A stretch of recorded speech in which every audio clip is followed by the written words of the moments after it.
Сайн мэцхан хүүхдүүдээ та бүхэндээ үндэсний өвч хичээлээрээ тодотгон олгох нөхцөлийг хэрхэн зөв бичих вэ гэдэг хичээлийг бэлтгээд байна. Хичээлдээ идэвхтэй оролцохыг хүсье. Эхний хэсэгт тодотгон олгох нөхцөлийг хүснэх хэлбэрээр оруулж өглөө. За хүснэх хэлбэрээр байгаа нөхцлүүдийг сайн ажиглаж нүдлэн тогтоогоорой. Өн ялгасан хэсгийг ялангуяа илүү их анхаарч хийх юм шүү. Яагаад гэвэл энэ нөхцөл гэдэс жиргэлдэггүй хоёр тохиолдолоор бичигдэнэ. За мөн эр үгэнд эр үгийн нөхцөл, эм үгэнд эм үгийн нөхцөлийг хэрхэн зөв загварж бичгийг өмнөх хичээлүүд дээр суйрлан хийж гүйцэтгээрэй. За нөхцлөө хэрхэн яаж цээжлэх вэ гэж хэрээл үчигт өнгө ялган тэмдэглэсэн эсгийг сайн ажиглаад нүдлэн тогтоож цээжлэх юм шүү.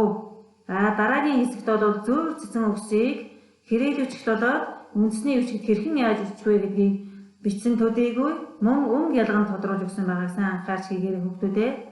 Дараагийн хэсэгт бол холбоо үгсийг хэрээл үчигт, үндэсний үчигт хэрхэн яаж бичиж байгааг харьцуулсан гэдэс жиргэлдэггүй тохиолдлыг баримтлан бичсэн үгс байгааг сайн анхаарч хийгээрэй. За ингээд хичээлээ идэвхтэй сайн хийж гүйцэтгээ. Хугацаанд нь хаягийн дагуу даалгавраа илгээгээрэй. Баярлалаа хүүхдүүдээ. Дараах агуулгын дагуу хичээлээ бэлтгэлээ.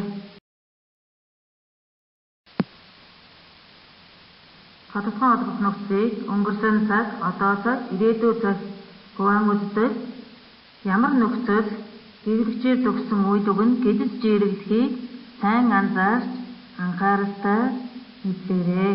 Нөхцөлийг хураангууд нь цээжлэхдээ сандаг, хаагч, маар, хүйц гэж хураангууд нь цээжлүүд илүү зөвхөн байх болно. Дараах зүүр цэцэн хуулж бичээд үндэсний бичигт дуулгаарай. Эр өсдөг, эсхий сондог.